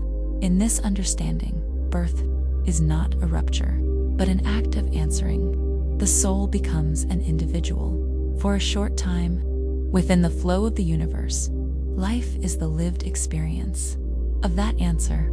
According to this theory, before birth, the human soul exists within the silent order of the universe. Birth is saying, I am, to a call that arises from that order. Theory 76. The absence of consciousness before birth. According to this view, before birth, there is no such thing as consciousness. What we call the soul, mind, or awareness is not a structure that exists in advance. Consciousness emerges only together with the body, and especially with the brain. In this understanding, there is no self waiting before birth. There is no entity that remembers, thinks, or feels, because consciousness is not something that exists on its own, but a result of biological processes. As the brain develops, connections form between nerve cells. As these connections increase and become more complex, perception arises. And from perception, consciousness is formed. For this reason, consciousness cannot be meaningfully separated from the body. According to this theory, the fact that we feel nothing and remember nothing before birth is not a deficiency, because there is no consciousness yet that could feel or remember anything. Birth is the starting point of consciousness, the sense of time, the feeling of self, and awareness. All begin to develop gradually after this moment. According to this theory, before birth, human consciousness does not exist. There is neither darkness nor light. There is only an awareness that has not yet begun. Theory 77. Consciousness emerging with birth. According to this theory, consciousness is not something that exists beforehand. Human beings are not born conscious. Consciousness forms gradually within the biological process that begins with birth. The moment of birth is not the point where consciousness is complete, but the moment when its first spark appears. A baby does not immediately possess a sense of self. Over time, as the senses begin to function and the brain interacts with the environment, awareness develops. In this view, consciousness is a natural outcome of the brain's complex structure. Thoughts, emotions, and memories do not arrive fully formed. They are shaped by experience. Living itself is the process through which consciousness builds itself, because there is no consciousness waiting before birth. Human beings have no memories of a time before life. This absence is not a loss, but a natural beginning. According to this theory, before birth, consciousness itself does not exist. Birth is the threshold at which awareness appears for the first time. Theory 78. Nothingness before brain development. According to this view, consciousness is entirely dependent on the physical development of the brain. Before the brain exists, it is not possible to speak of consciousness. For this reason, the state before birth is defined not as something experienced, but as nothingness. This nothingness is not darkness or emptiness, because there is no consciousness. To perceive darkness when there is no perception, time also loses its meaning. Before and after do not exist without awareness. As the brain develops, neural networks begin to form. As these networks become more complex, perception begins, and with perception, awareness emerges. Consciousness is the natural result of this process. In this understanding, birth is not the sudden appearance of consciousness, but the transition from nothingness to perception. It is slow and gradual. That is why there are no traces of anything before birth. According to this theory, before birth, there is no thought and no feeling, no waiting, no awareness, only a consciousness that has not yet come into existence. Theory 79. Consciousness as dependent on the nervous system. According to this theory, consciousness is not an independent essence. Consciousness arises through the functioning of the nervous system. Without a nervous system, perception, thought cannot form. In the human body, consciousness is the result of continuous communication between billions of nerve cells. These cells operate through electrical and chemical signals. When this network stops, consciousness also stops. From this perspective, before birth, the nervous system is not yet fully functional. Therefore, consciousness does not exist. There is no waiting self, no hidden awareness, and no concealed memory. Consciousness is built gradually within the body as the senses open and the nervous system interacts with the environment. Consciousness begins to take shape. In other words, consciousness is born as a product of the body. According to this theory, before birth, human consciousness does not exist because there is not yet a nervous system capable of carrying it. Consciousness comes into the world together with the body. Theory 80. The prior existence of genetic information. According to this theory, what exists before birth is not consciousness or soul, but genetic information before a human can think, feel, or become aware. The information that will shape them already exists. Genetic information is carried in DNA, received from the mother and father. This information determines not only physical traits, but also how the brain will develop, how the nervous system will be formed, and the boundaries within which consciousness will emerge. In this view, there is no self before birth, but there is also not complete emptiness, because the plan of what a human being will become is already written. Consciousness is the gradual activation of this plan. Birth is the moment when genetic information begins to operate.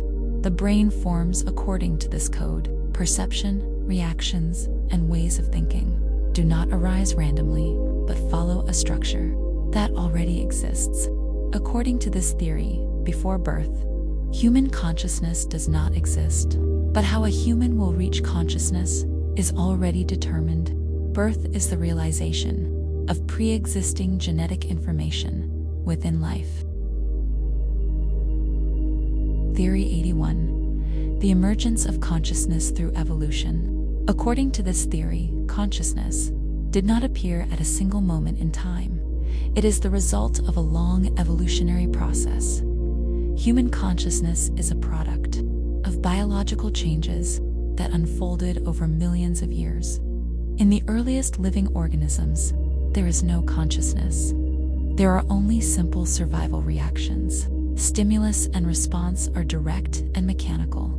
Over time, nervous systems develop, and reactions to the environment become more complex. Perception, memory, and learning emerge gradually, step by step.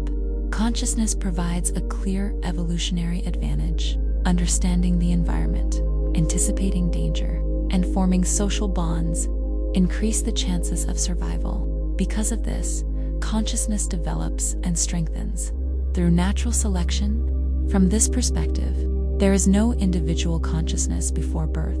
But consciousness does not come from nothing either.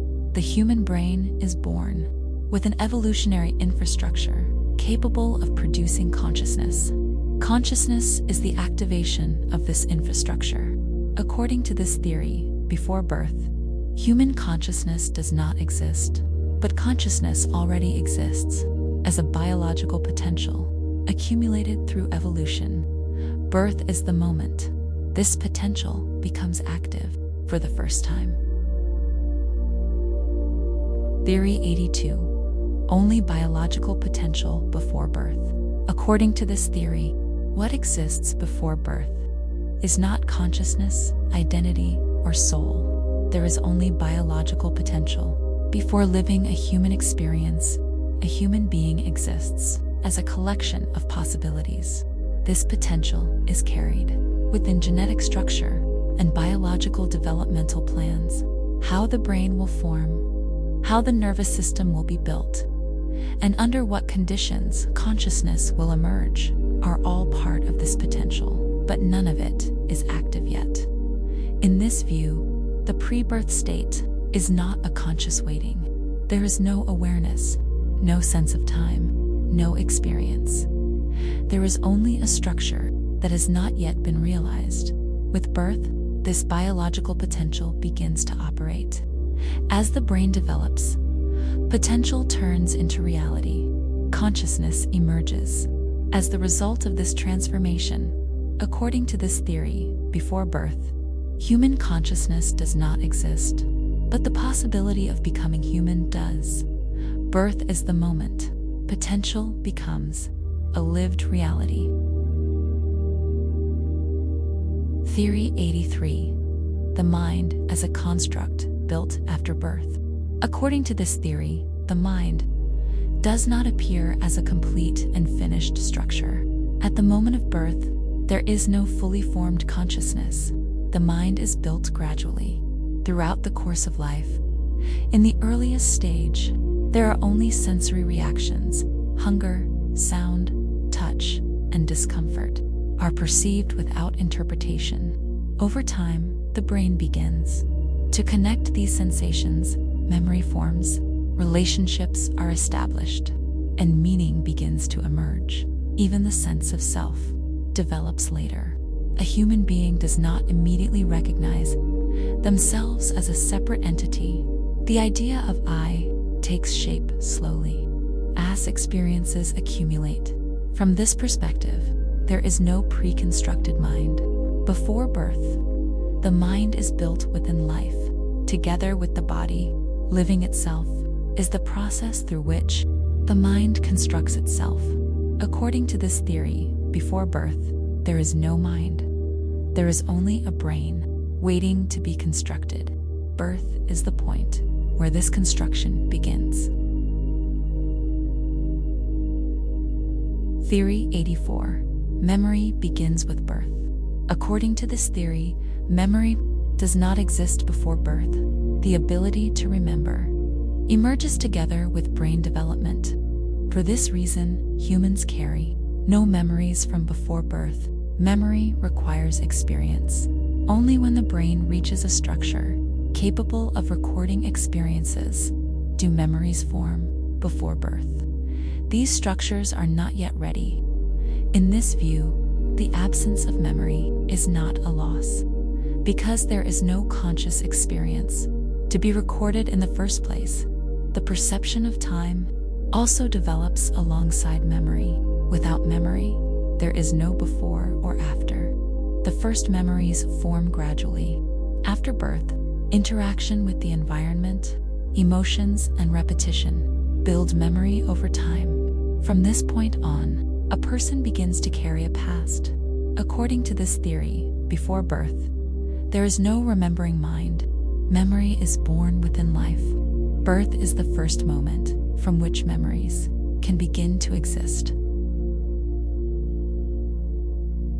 Theory 85. The self formed through learning. According to this theory, the self is not a structure that exists at birth. Human beings are not born with a sense of I. The self forms gradually through the process of learning. In the early stages, a human does not separate themselves from the environment. There are sensations, but no owner of those sensations. As the brain repeats experiences, it builds connections, and these connections give rise to a sense of identity. Language plays a critical role in the formation of the self. Names, pronouns, and narratives allow a person to define themselves as a separate being. The concept of I is something learned. From this perspective, there is no self before birth, but the self is not random either. Biological structure provides a foundation on which the self can form. Learning shapes this foundation. According to this theory, before birth, there is no self. A human learns who they are by living. Birth is the beginning of the process through which the self is constructed. Theory 86. The absence of perception before birth. According to this theory, there is no experience that can be called perception before birth. Perception arises from the combined activity of the senses and the nervous system. When this system is not yet active, seeing, hearing, or feeling is not possible. Without perception, there is no world, because the world exists. As an experience within awareness, light only gain meaning when there is a structure that can perceive them. In the pre-birth state, this structure does not exist. From this perspective, even darkness is not an experience, because there is no awareness to perceive darkness. Therefore, the state before birth is not a felt emptiness, but a condition that has never been experienced. Birth is the moment perception becomes possible. When the senses begin to function, the world appears. Only from this point on, does a human being begin to experience existence. According to this theory, before birth, there is no perception and therefore no experience. Birth is the moment the world can be perceived for the first time. Theory 87. The brain beginning as an empty structure. According to this theory, the brain at the moment of birth is not filled with ready-made knowledge. It contains no thoughts, memories, or concepts. The brain begins as an empty structure, open to learning. From this perspective, there is no mental content before birth, no experiences, and no conscious traces exist. The brain is like a system that has not yet received data. When life begins, the senses become active. Everything that is seen, heard, and felt leaves a trace in the brain. Over time, these traces connect, gain meaning, and form the mind. Beginning as empty does not mean the brain is shapeless. The capacity to learn, the ability to form connections, and the direction of development already exist, but content is filled by life itself. According to this theory, before birth, there is no mental content. The brain is an empty but ready structure, waiting to encounter the world. Theory 88. According to this theory, consciousness does not appear instantly at birth, even though the body enters the world. Consciousness takes time. The mind forms, step by step. In the early period after birth, the brain is active, but not yet conscious. Perceptions exist, but they are fragmented. Experiences occur, but there is no sense of I. What happens is not yet claimed by a conscious subject.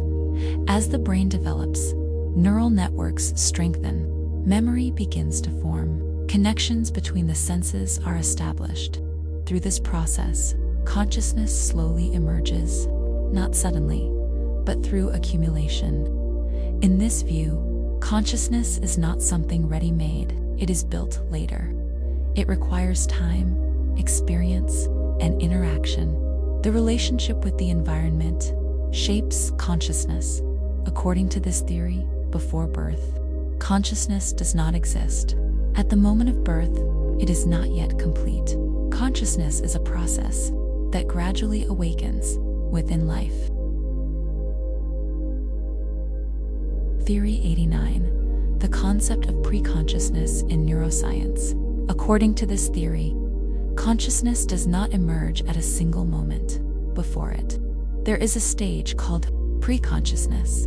Pre-consciousness is not full awareness, but it is not complete absence either. The brain functions, it receives stimuli, it produces responses, yet none of this occurs with the feeling of, I am experiencing this. According to neuroscience, during infancy and even shortly after birth, the brain largely operates in a pre-conscious state. The senses are active. Sounds, lights, and touches are perceived.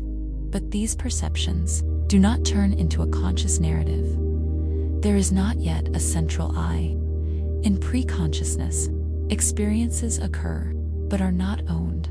Events are registered but do not become memories, because memory gains meaning together with consciousness.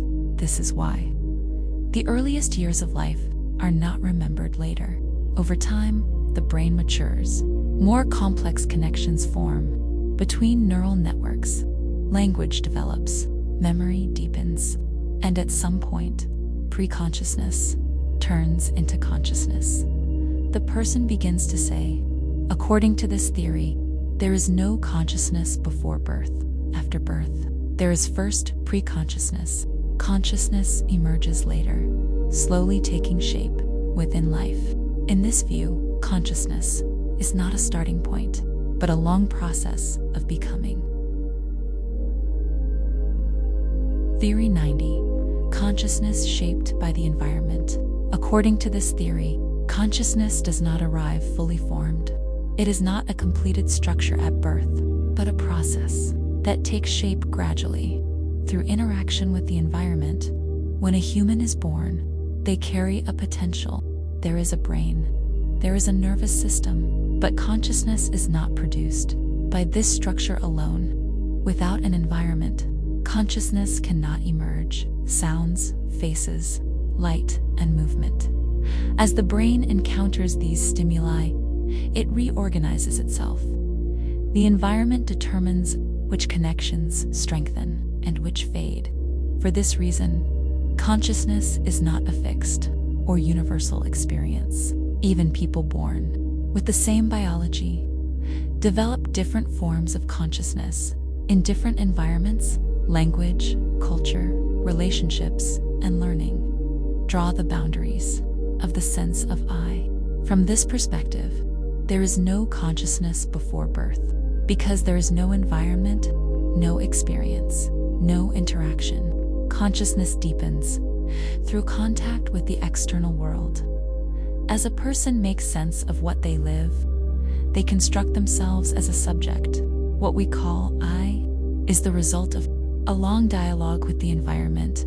According to this theory, consciousness is not an inner essence, but a structure woven together with the outside world, and this structure continues to be shaped throughout life. Theory 91. The later formation of time perception. According to this theory, the sense of time is not innate. Human beings are not born with a distinction between past, present, and future. This distinction is constructed later, together with the development of consciousness. In the early stages of life, there are experiences, but no clear sequence. Events are lived, but before and after are not yet defined. The brain does not yet possess the structure needed to place memories along a timeline. Time perception forms together with memory, noticing repetition, learning to wait, and anticipating outcomes. These build the sense of time. As memory strengthens, time becomes more defined. For this reason, time perception is a personal structure. In childhood, time feels long. In adulthood, it feels faster. This is not a change in clocks, but a change in consciousness. According to this theory, there is no time before birth because there is no conscious structure capable of sensing time. Timelessness is the natural state of unconsciousness. Time is less a universal reality and more the brain's way of making sense of the world, and this way is learned slowly throughout life. Theory 92. Consciousness as an evolutionary byproduct. According to this theory, consciousness is not a feature that evolution directly aimed to create. It is a byproduct that emerged during the development of other functions. For living beings to survive, they must move, detect danger, and adapt to their environment. These needs gave rise to increasingly complex nervous systems. Consciousness is the unexpected result of this complexity. From this perspective, life could have continued. Without consciousness, many organisms live and reproduce with no consciousness, or with only minimal awareness. Therefore, consciousness is not necessary. It is something that emerged. As the brain grows, its capacity to process information increases. Perceptions, memories, and reactions become more integrated. At a certain point, this integration is experienced as awareness. According to this theory, there is no consciousness before birth, because evolution does not place consciousness ahead of the body. Structure comes first. Consciousness appears later as a side effect of that structure. In this view, consciousness is not the core of life, but a natural outcome of the processes that make life possible. Theory 93. The immeasurability of pre-birth experience. According to this theory, the reason we cannot say anything definitive about what happens before birth is that this period cannot be measured. Science can only examine what leaves traces, can be recorded, and can be observed repeatedly. Pre-birth experience meets none of these conditions. To speak of a conscious experience, memory is required, and memory requires a mature brain structure before birth. The brain is not capable of performing this function. Therefore, even if an experience exists, it disappears without leaving a trace in consciousness. From this perspective, saying there was nothing is as speculative as saying there was something, because neither claim is based on measurable data. Here, science remains silent. It does not interpret. The absence of memories from before birth does not mean there was absolute emptiness.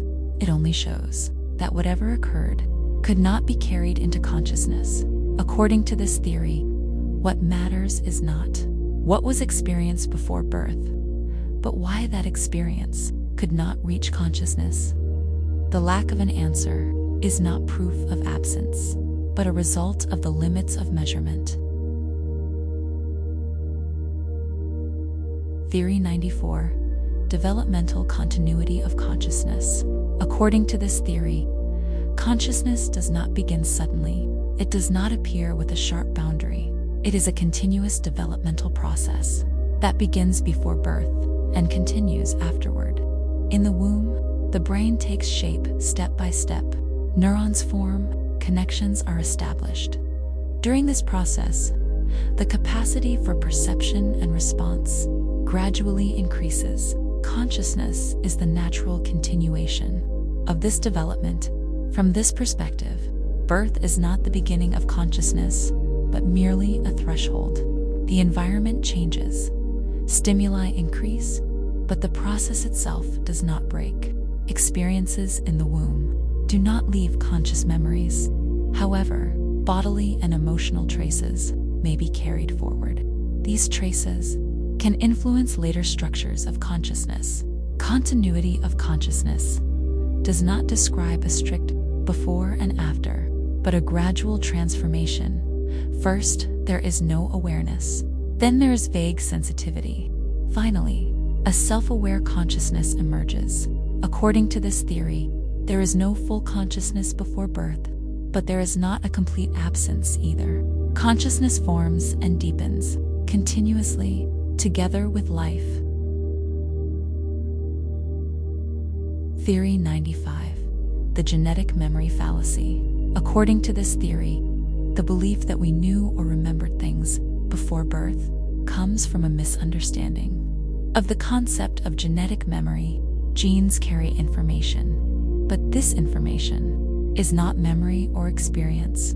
Genetic structure determines how the body develops.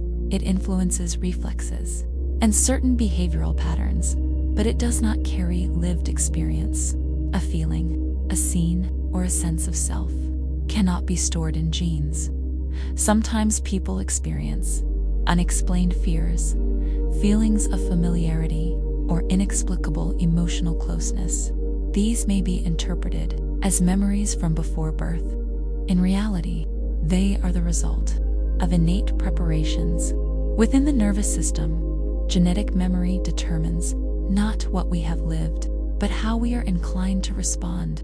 That is why something may feel familiar, yet this familiarity is not true remembering. According to this theory, there are no conscious memories before birth.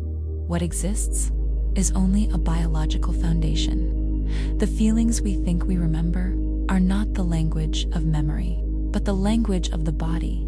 In other words, we do not carry a consciousness from the past, but a structure prepared for the future. Theory 96. The scientific silence of the prenatal state. According to this theory, the central truth about the prenatal period is science's silence on the matter. This silence does not arise from ignorance, but from an awareness of limits. Science speaks about what it can measure. It examines brain waves, neural responses, and stages of development, but it cannot draw a precise line, showing exactly when conscious experience begins. During the prenatal period, bodily development can be observed. There are reactions, reflexes emerge. Yet whether these correspond to a conscious experience cannot be stated with certainty. At this point, science pauses. Instead of producing assumptions, it does not say it existed. It does not say it did not exist, because both claims would require evidence. According to this theory, expecting a definitive narrative about what happened before birth is asking the wrong thing of science. The strength of science lies not in answering every question, but in knowing when to remain silent. For science, the prenatal state is not emptiness, but silence. Theory 97. The threshold of conscious emergence. According to this theory, although consciousness develops gradually, there is a point at which a qualitative threshold is crossed.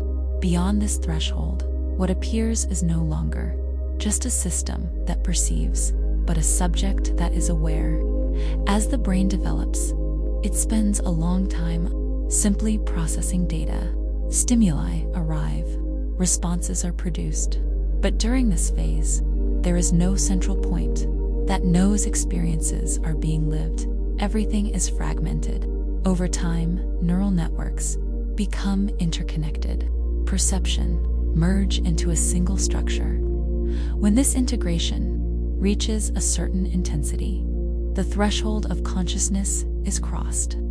This threshold is not experienced as a sharp moment, but its consequences are clear.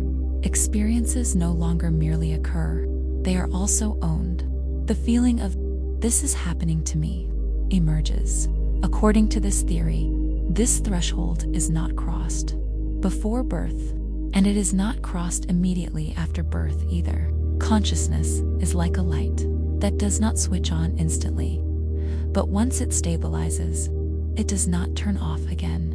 In this sense, consciousness does not emerge from absolute nothingness, but from uncertainty, and once it appears, it irreversibly takes its place at the center of experience. Theory 98. The formation process of neural networks. According to this theory, the foundation of consciousness does not lie in individual neurons, but in the networks of connections between them. Consciousness arises not from cells, but from relationships. In the womb, billions of neurons are formed. At first, however, these cells are scattered. There are no stable, meaningful connections. Between them, information is processed, but it is not integrated. Over time, neurons begin to connect with one another. Some pathways strengthen, others are eliminated. This process is shaped both by genetic guidance and by incoming stimuli after birth. As interaction with the environment increases, neural networks rapidly organize. Sensation, movement, emotion, and memory begin to merge within the same networks. This integration creates the necessary ground for consciousness to emerge. According to this theory, before birth there is not yet a network structure capable of sustaining consciousness, but there is potential. Consciousness does not arrive ready-made. It emerges as connections are formed. In this view, consciousness is not something located at a single center, but a living network that is continuously woven. Theory 99. Scientifically priorigin existence. According to this theory, from a scientific perspective, the question, "where were we before birth?"